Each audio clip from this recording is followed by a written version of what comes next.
നമസ്കാരം. Raf talks ഫുട്ബോളിലേക്ക് ഏവർക്കും സ്വാഗതം. കഴിഞ്ഞ ദിവസം ഫിഫ ക്ലബ്ബ് വേൾഡ് കപ്പിൽ നടന്ന സെമി ഫൈനൽ പോരാട്ടത്തിൽ വിജയം നേടാൻ വമ്പന്മാരായ മാഞ്ചസ്റ്റർ സിറ്റിക്ക് കഴിഞ്ഞിരുന്നു.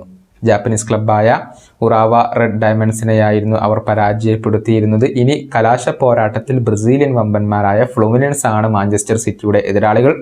വരുന്ന വെള്ളിയാഴ്ചയാണ് ഈ ഒരു കലാശ പോരാട്ടം അരങ്ങേറുക. ഇതുവരെ ക്ലബ്ബ് വേൾഡ് കപ്പ് കിരീടം സ്വന്തമാക്കാൻ മാഞ്ചസ്റ്റർ സിറ്റിക്ക് കഴിഞ്ഞിട്ടില്ല.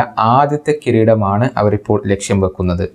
ഈ ഒരു ക്ലബ്ബ് വേൾഡ് കപ്പ് കിരീടം സ്വന്തമാക്കിയാൽ സൂപ്പർ താരം മാറ്റിയോ കൊവാസിച്ചിന് ഒരു അപൂർവമായ റെക്കോർഡ് സ്വന്തമാക്കാൻ സാധിക്കും.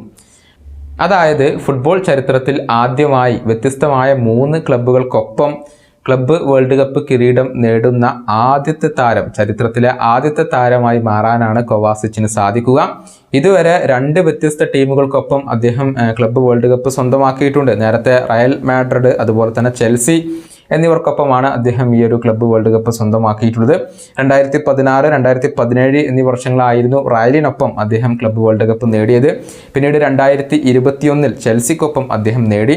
ഇനിയിപ്പോൾ സിറ്റിക്കൊപ്പം ഈ ഒരു കിരീടം നേടുകയാണെങ്കിലാണ് ഈ ഒരു റെക്കോർഡ് അദ്ദേഹത്തെ ഒറ്റക്ക് കാത്തിരിക്കുന്നത്. നമുക്കറിയാം, ക്രിസ്ത്യാനോ റൊണാൾഡോയെ ഇക്കാര്യത്തിൽ മറികടക്കാൻ അദ്ദേഹത്തിന് കഴിയും. അതുപോലെ തന്നെ Toni Kroos, David അലാബ, Antonio Rudiger എന്നിവരെയും മറികടക്കാൻ കഴിയും. ഇവരൊക്കെ 2 വ്യത്യസ്ത ക്ലബ്ബുകൾക്കൊപ്പം ക്ലബ്ബ് വേൾഡ് കപ്പ് കിരീടം സ്വന്തമാക്കിയിട്ടുണ്ട്. എന്നാൽ ഇതുവരെ ആരും തന്നെ 3 വ്യത്യസ്ത ക്ലബ്ബുകൾക്കൊപ്പം ക്ലബ്ബ് വേൾഡ് കപ്പ് സ്വന്തമാക്കിയിട്ടില്ല. ആ ഒരു അതുല്യമായ റെക്കോർഡാണ് അദ്ദേഹത്തെ കാത്തിരിക്കുന്നത്. അത് നേടാൻ ഈ ഒരു ക്രൊയേഷ്യൻ സൂപ്പർ താരത്തിന് കഴിയുമോ എന്നുള്ളതാണ് കാത്തിരുന്നു കാണേണ്ട കാര്യം.